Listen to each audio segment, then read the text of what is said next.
On apprend quelques détails supplémentaires. Par exemple, que c'est un bombardier de l'armée de l'air syrienne, un Sukhoi, qui a largué à 6 reprises, 6 frappes, 6 attaques chimiques le 4 avril dernier contre cette petite ville syrienne qui a fait donc une attaque qui a fait plus de 80 morts, on dit de 87 morts et 500 blessés. Donc un bombardier de l'armée de l'air syrienne. Deuxièmement, on apprend qu'une substance, l'examine, démontre qu'il s'agit bien effectivement de production d'armes chimiques du régime, car cette substance, l'examine, a déjà été utilisée. C'est ce qu'affirment en tout cas les analystes, les experts français des services de renseignement. Donc 2 informations supplémentaires, ça confirme ce que disaient déjà les Américains, les Britanniques et l'Organisation internationale de lutte contre l'utilisation des armes chimiques, mais ça apporte, je dirais, la preuve concrète, contrairement à ce que disent les Russes, que le régime de Damas est bien responsable. Cette responsabilité ne fait aucun doute. Alors qu'est-ce que ça change ?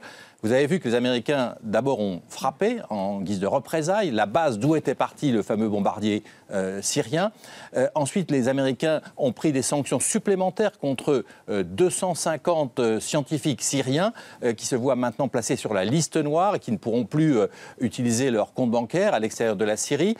Est-ce qu'il y aura autre chose ? Des sanctions collectives contre la Syrie ? Eh bien, sans doute pas tant que la Russie mettra son veto au Conseil de sécurité des Nations Unies, ce qui est toujours le cas. Donc c'est simplement la réaffirmation, je dirais, d'une évidence contestée par les Russes, mais qui nécessitera tout de même un pas supplémentaire pour aller plus loin dans la dénonciation de cette utilisation de stocks d'armes chimiques qui existent toujours en Syrie.